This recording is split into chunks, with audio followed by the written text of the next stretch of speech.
पहले मैं शुरुआत करना चाहूँगी। बहुत सारा आभार आपको अमन जी और भिकुनी धम्मादीना जी को कि उन्होंने मुझे यहाँ आमंत्रित किया। इसके पहले कि मैं आपके प्रश्न का उत्तर दूँ, मैं कुछ आप लोगों के साथ साझा करना चाहती हूँ कि मैं यहाँ पहली बार नागपुर में आई थी जब मैं 13 वर्ष की थी। तो अब मेरा दोबारा यहाँ आना हो रहा है एक भिकुनी के रूप में।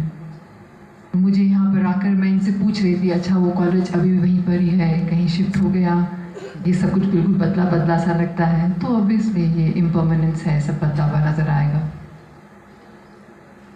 आज यहाँ आकर अपनी पुरानी यादें ताज़ा करके आप सबके सामने यहाँ बैठ के मुझे बहुत अत्यंत खुशी हो रही है। और उससे ज़्यादा मुझे प्रसन्नता इस बात की है कि भिकुनी धम्मादीना जी ने इतना सुंदर कार्यक्रम यहाँ आयोजित किया है और इतनी ज़्यादा वो अलग अलग प्रकार की योजनाएं बना रही हैं कि महिलाओं को सशक्त कर सकें।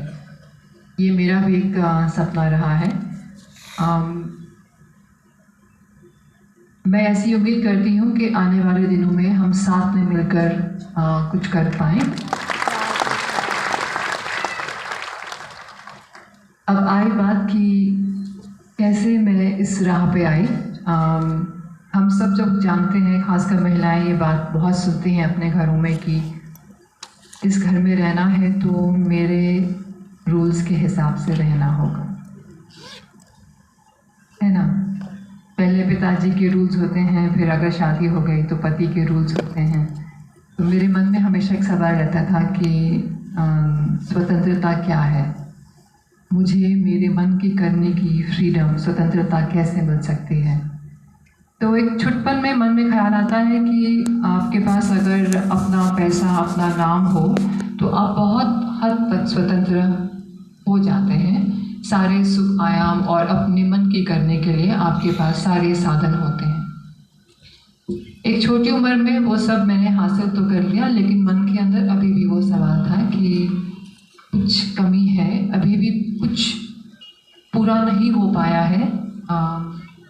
और हमेशा मन तलाशता था कि वो इस पूरे सुख साधन चकाचौंध के बीच में एक खालीपन है, अंदर शांति का अभाव है।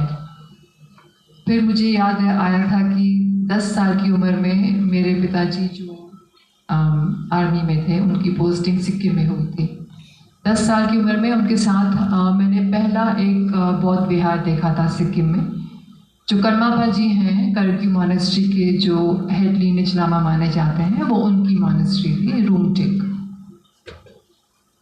मंदिर के परिसर में जाते ही बुद्ध भगवान की मूर्ति के सामने जैसे हम लोगों ने पूजा अर्चना ख़त्म करी, पिताजी और बाकी ऑफिसर्स को उन्होंने एक इंस्पेक्शन के लिए कहीं और ले गए और मैंने मेरे माँ से कहा कि आप मुझे यहीं छोड़ दें। और ये कहकर एक 10 साल की बच्ची बाहर चली गई। वहाँ उस वक्त उनका लंच ब्रेक चल रहा था और मैंने देखा कि छोटे छोटे बच्चे लामा वहाँ बैठे हैं, बातचीत कर रहे हैं, उनका लंच ब्रेक है तो खाना खा रहे हैं। वो पूरा जो दृश्य था बहुत ही ज़्यादा मनमोहक था। तो फिर मैंने मेरी माँ से फिर आग्रह करा कि आप मुझे यहाँ छोड़ जाइए। तो उन्होंने मुझसे कहा कि यहाँ पर केवल भिक्षु रह सकते हैं, only monks can live here. तो मेरे मन में बहुत ही स्पॉन्टेनियस एकदम एक ख्याल आया कि आप मुझे मंक बना दीजिए। तो इस चीज़ को मैं आज जब सोचती हूँ तो कहती हूँ शायद ये मेरा प्रारब्ध था कि मैं एक बौद्ध मंदिर जाऊँ और वहाँ मेरे अंदर कुछ ऐसा जागृत हो कि मैं मेरी माँ से कहूँ कि आप मुझे यहाँ छोड़ दीजिए, मुझे भिक्षु बना दीजिए। तब माँ ने पलट के कहा कि देखो तुम लड़की हो, सिर्फ लड़के ही भिक्षु बन सकते हैं। शायद वो दुख, इससे बड़ा दुख मैंने कोई जीवन में नहीं सुना होगा।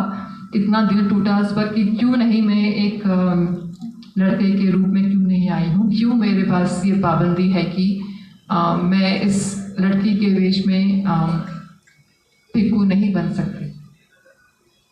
तो ये बात देखकर मैं घर तो चली गई उनके साथ, पर ये बहुत सालों तक मेरे मन में रहा कि शायद अगर मैं अच्छे से पढ़ाई करूँ, वो मेरा अच्छा बिहेवियर देखकर मुझे मॉनेस्ट्री भेज दें।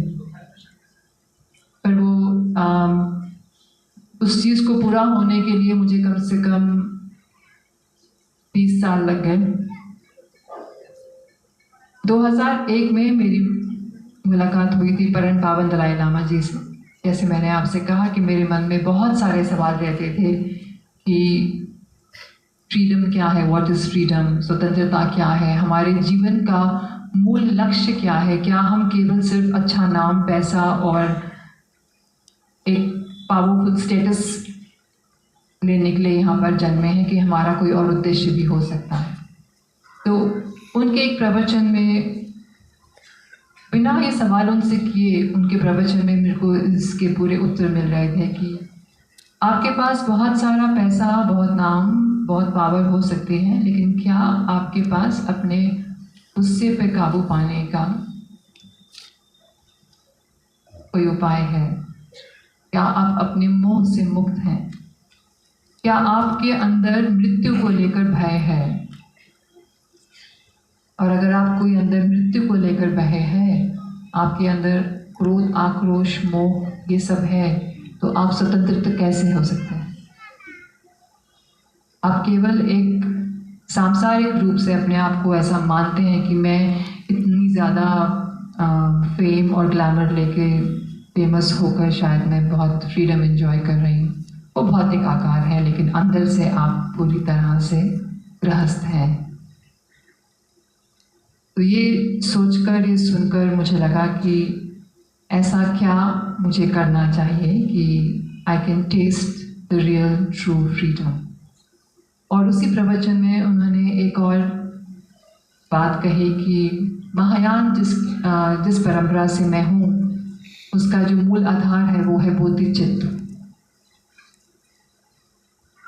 उसका बहुत सरल सा डेफिनेशन यही है कि मैं बुद्ध बनूं सबकी भलाई के लिए, बुद्धो भवेयम जगतो हिताय।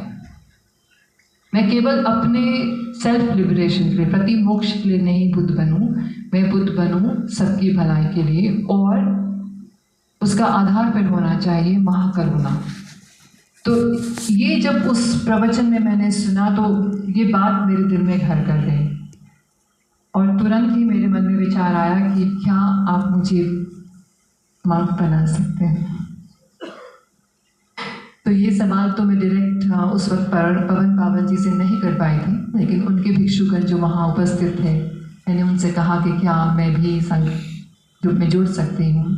अब उस वक्त की बाधा देखिए, कहाँ लग रहा था कि अब पूरा हो गया, अब मैंने सब कुछ चख लिया है अपने सांसारिक जीवन में। तब बाधा ये उठी कि आपको इतनी आदत है उस चकाचौंध की और उस तरह की ऐशो आराम की कि आप एक भिखुनी जीवन नहीं जी पाएंगे।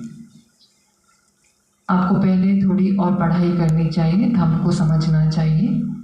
तब मैंने मन में मान लिया, उसी दिन मैंने प्रण लिया कि यहाँ से जाने के बाद, क्योंकि वो मेरा प्रोफेशन है, तो उसके लिए मुझे जो भी करना हो वो मैं करूँगी, लेकिन अंदर मेरे जैसे मैं मेरे घर में प्रवेश करती हूँ, मेरा जीवन बिल्कुल सरल सादा होगा और मैं उन सभी नियमों का पालन करूँगी जो यहाँ आप सब उपासक उपासिकाएँ करते हैं। बिना कोई फॉर्मल दीक्षा लिए मैंने मन में खुद से ये प्रण लिया था उस वक्त। तो ये मेरी छोटी सी एक इंट्रोडक्टरी कहानी है कि मैं कैसे इस जगह पहुँची। ये आप 2001 में हुआ था ये, और 2012 में फिर आप भिक्षुणी बनी। जी, तो आप देखिए कि क्योंकि ये एक तिब्बती परंपरा है, वो लोग भी बहुत इस चीज़ को लेकर सचेत रहते हैं कि जो भी उनके पास आए वो सोच समझ कर आए। ओके। ये जो, और मेरे लिए ये कोई ऐसा रास्ता नहीं था कि जैसे लोग बोलते हैं मैं बहुत परेशान हूँ तो ये मैं इसे भागना चाहती हूँ। ये कोई एस्केप रूट नहीं है, ये बिल्कुल मन से अपनाया हुआ है कि मन में त्याग, वैराग्य की भावना के साथ ही अगर आप इस पथ पर आए तो आप इतना लंबा समय उसमें दे सकते हैं। तो जैसे मैंने कहा कि बाधाएं अनेकों प्रकार की होती हैं। एक है कि आपका संकल्प, दूसरा है कि उस संकल्प के साथ अब 2012 में आज हम लोग यहाँ बैठे हैं, ये ऐतिहासिक क्षण है, सच में मानिए, क्योंकि 2012 में जब मैं भिक्षुणी बनी थी तो उस वक्त मुझे आके कहा गया कि आपको पता है कि आप पहली हैं। आप पहली Himalayan, non Himalayan, right. Himalayan जैसे कि आप कह सकते हैं लद्दाख, स्पीति, लाहौल, अरुणाचल इन जगहों पे हैं, लेकिन मेन लैंड इंडिया से आप पहले हैं। तो उन्होंने बड़े गर्व से आके मुझे बताया कि मुझे इसमें गर्व फील होगा। मेरा तो दिल टूट गया कि ऐसा क्या है कि हमारे ही देश से निकली हुई एक भिखुनी परंपरा बिल्कुल लुप्त सी हो गई है, कुछ है नहीं, तो मैं कहाँ जाऊँ? और ये सवाल मेरे मन में लगातार रहता था। तो आज जब